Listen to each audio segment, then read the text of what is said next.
Ito mga lods, ang aking munting bahay ng aking mga alagang baboy. Ito mga lods, busog na busog ang aking baboy.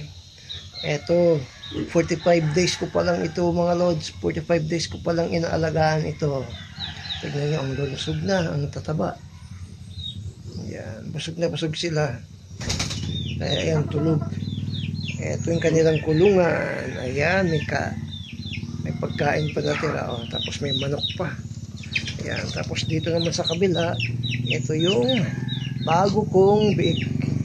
Ayan, bagong bili. Ito, ang lulusog din. Ayan, may lahi ito, Jorox. Tignan nyo naman mga lods.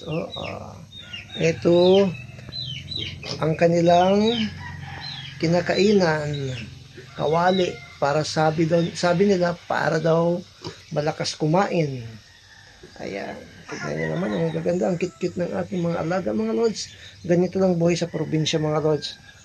Ayan, ito yung kanilang gate, pintuan. Anak pa. Tapos ito, dik-dik! Dik-dik! Dik-dik!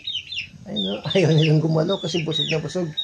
So paano mga lods, thank you for watching.